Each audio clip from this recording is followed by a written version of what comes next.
Друзья, привет! Приветствую вас с города Праги. Мы сейчас все ходим как ниндзя, все видите, в масках, чуть ли не в очках должны еще ходить и желательно на руки одевать перчатки.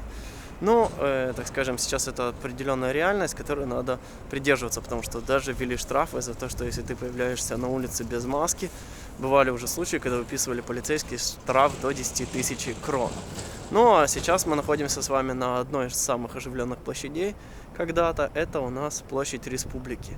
Сейчас подойдем к известной достопримечательности, Пороховая башня, где всегда были гиды, зазывалы и огромное количество туристов. Посмотрим, как это выглядит сегодня. Сюда я добирался на трамвае, поэтому сейчас можете посмотреть, как трамваи выглядят на данный момент. Они пустые, и даже появились новые надписи: не подходить близко к кабине водителя, чтобы, не дай бог, его не заразить. Потому что еще до коронавируса была большая проблема с водителями, а сейчас, наверное, тем более. Трамваи пустые, ничего не изменилось. Единственное, что все сейчас в масках. И есть вот такие даже интересные надписи. Пожалуйста, отойдите от кабины водителя. Прямо перед нами площадь Республики, Пороховая башня, муниципальный дом. Место, где всегда собиралось огромное количество людей.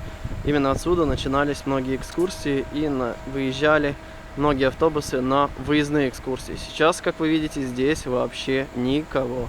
По самой когда-то туристической улочке, это Целетна, которая выходит к центру старого города, Староместская площадь.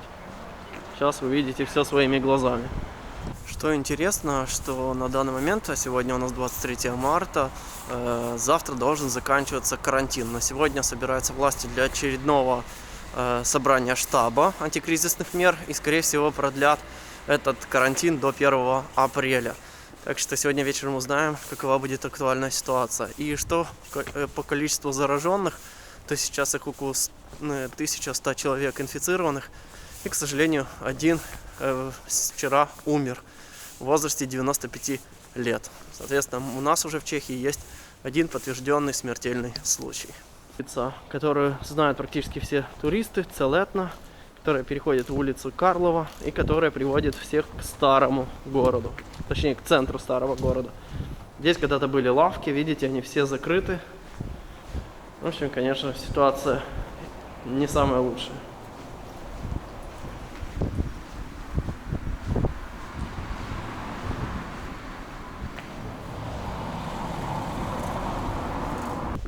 Некогда самая популярная, самая сувенирная, самая туристическая улица Праги, прямо перед вами все закрыто. Это не кадры из фильма, это реальность, новая реальность. И вот уже впереди виднеется башенка Старогородской ратуши, где у нас располагаются астрономические часы Орлой, и, как вы видите, людей нет. Сердце старого города, Староместская площадь, никого, все магазины закрыты, практически людей нет. Продолжение стройки чумной колонны, которую вы видите по центру. Ну и сейчас пройдем с вами еще на улицу Парижскую, и там уже будем заканчивать. И сейчас тоже огромная проблема с теми, у кого есть свое жилье, или те, кто сдавал в центре жилье. То есть сейчас, понятно, оно никому не надо, поэтому цены опускаются до рекордных 10-15 евро, прямо где-то здесь на Староместской площади.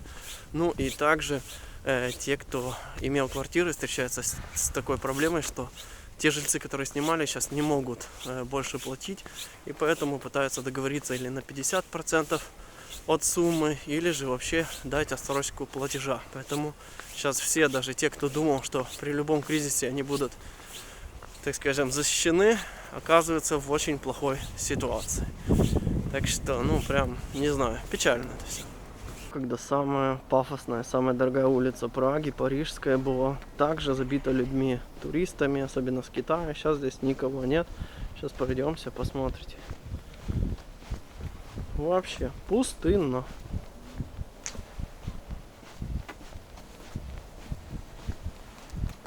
Продолжаю идти по улице Парижской. По-прежнему людей практически нету, ну кроме строителей, понятно. Здесь вот что привлекло внимание, это вот необычный номер на вот этом Lamborghini Peace for All. Обратите внимание. И здесь же перед отелем Continental когда-то У нас была интересная скульптура, называлась она «Яйца Кинг-Конга», сейчас ее также убрали. Видимо, сейчас действительно людям не до смеха, потому что это была одна из самых интересных работ здесь. Именно там, прямо перед вами, где развивается флаг Евросоюза, будет проходить заседание штаба антикризисных мер. И, скорее всего, примут карантин до 1 апреля. И напоследок хотел сказать огромное спасибо Андрею и Ане за то, что они пошили для меня вот такую вот шикарную маску с моим персональным принтом. Огромное вам спасибо, друзья.